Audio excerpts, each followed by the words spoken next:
Hey guys, just finished watching The Flash, Season 5, Episode 22, Legacy. This episode was really interesting. It was a really good episode. There are a few things that really don't line up at all and make sense throughout this episode, but I'll get into that when we get there. So we start off this episode picking right up from the last episode, seeing Ralph get hit by the mirror gun, and he ends up kind of, in this kind of like mirrored state type thing, and all like shattered and stuff, which I don't understand why he doesn't disappear and stuff. The gun shoots everything else it shot would just kind of disappear, would not exist anymore, or at least would probably kind of put him into the mirror dimension. At least that's what it would in the comics. Here, they just show that it disappears. We don't know where it goes or what happens to it if it just kind of ceased to exist type thing, is what we're led to believe, is that it just doesn't exist anymore. So, why does Ralph get hit and not change into that? I don't know. Now, maybe it could be something to do with the dark matter inside of his DNA type thing, since he got his powers last season from he's one of the bus metas and stuff. So he has some dark matter left inside of him. That might be a reason why, but they never really explained that clearly as to kind of why he's still alive type thing, other than just kind of he's a main character, and that's why. I mean, we've never seen a character get shot by this gun, but assumedly it would have done the same thing, But I guess not for some reason, but they didn't really go into it. We see Vibe ends up waking up Ralph by shooting him with one of his Vibe blasts, and kind of to try and wake up his cells and stuff, and it works, which is interesting.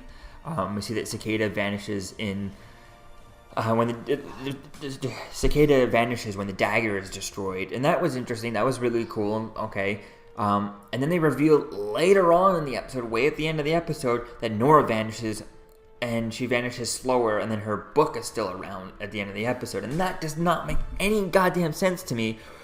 Why would Nora disappear a few hours later? Why wouldn't they both disappear at the same time? They would both look at each other and go and just be disappearing at the exact same time, and Nora's book would be disappeared because it never would have brought back in time, because the whole point is, if not mistaken, is that she's being erased from history. Now, these shows in this universe has a whole mess of things not making sense like that, like when the season 1 when Eddie Thawne kills himself and ends up erasing the Reverse Flash from existence. Well, this whole future with Reverse Flash shouldn't even exist because of season 1 of The Flash, and Eddie killing himself to save everyone, and to not having Thawne in there. So by having him in Legend of Tomorrow in here doesn't make any sense whatsoever. And even here, there's all kinds of stuff. It just kind of, the time travel here on this show is pretty much of a mess. Like, there's all kinds of stuff. It just doesn't make sense. And how fast does that gun shoot? It's shooting light, but as soon as as soon as Ralph says no, can't Barry just kind of see that at that speed? Shouldn't he be able to move fast enough to faster than the gun could shoot? Now, this is a light gun, so maybe this gun does move at like light speed type thing, but it just doesn't make sense as to how come Barry couldn't have seen that, couldn't predict anything. I mean, there's a lot of that in this show where Barry's too slow for something, but doesn't make sense because we've had a whole episode where he took like 2 or 3 seconds and stretched it for like hours in Flash time. So we know that he's fast.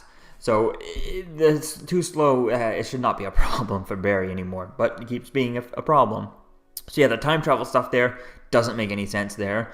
We see that Thawne says, see you at our next crisis type thing, hinting at the crisis on Infinite Earth coming up for next season. And we see Cisco takes the cure to no longer wanting to be Vibe.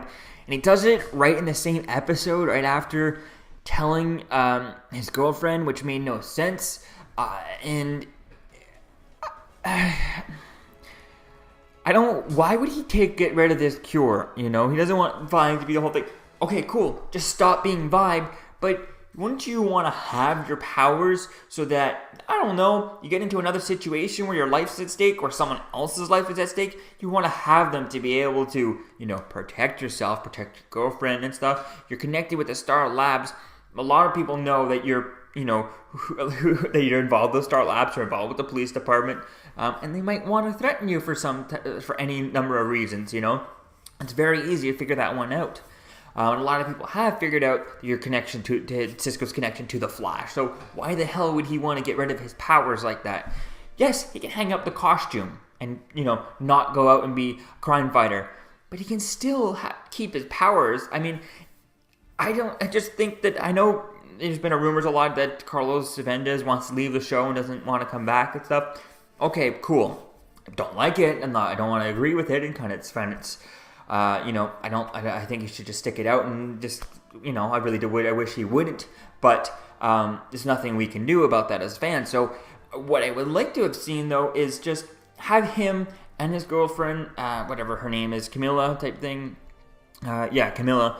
Have the two of them move away.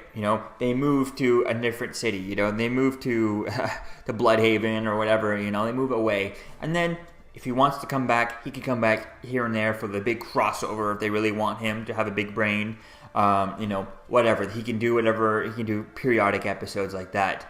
So it'll be interesting to see as to where things kind of go with this. Now, him losing his powers here, and they could give him back his powers in the Crisis on Infinite Earth when everything comes, crashing together and stuff. Hopefully it will, but it doesn't look like they're going to be. If he wants out and doesn't want to be in the show, he's just going to be out and leave the show, right? So we'll have to wait and see as to where things go. But the idea of him taking the cure, it was a good moment. The way he acted between the two of them and stuff, it was cool.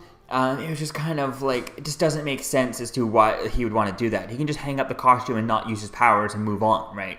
I just don't think it's just kind of silly for him to do that. And this is the character who was all about that. He started off, this character is completely changed off from the one who was keep hiding these quips and came up with all the costumes. And in this season, he just feels like a mopey, boring character. And where's the energy that he had before, the one that everyone turned to for, superhero names, villain names, creating costumes and things like that.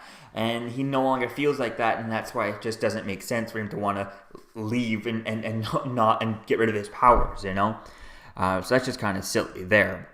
We see that Joe becomes a new captain, so that'll be fun for the next season, especially when the old Captain Singh, knew all along or had figured out that Barry is the Flash. I think that was really cool there.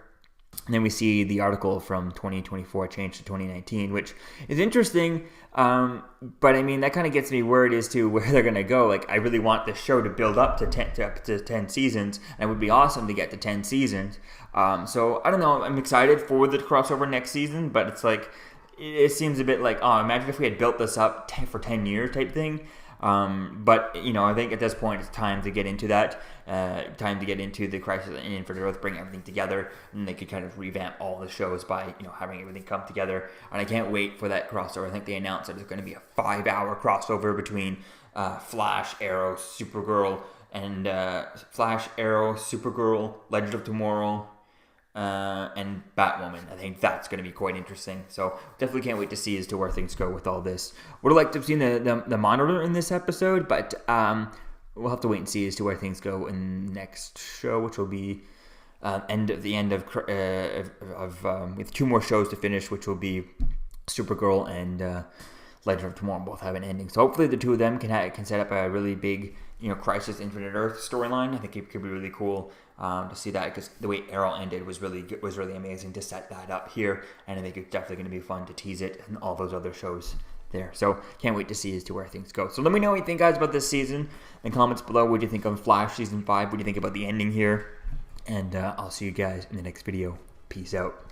I'm Captain America, here to talk to you about one of the most valuable traits a soldier or student can have. Subscribing. Sometimes subscribing is the key to victory. Sometimes it leads to very little, and it seems like it's not worth it. And you wonder why you waited so long for something so disappointing. How many more of these? You're still here. Don't forget to like, comment, and subscribe, guys. Peace. It's over.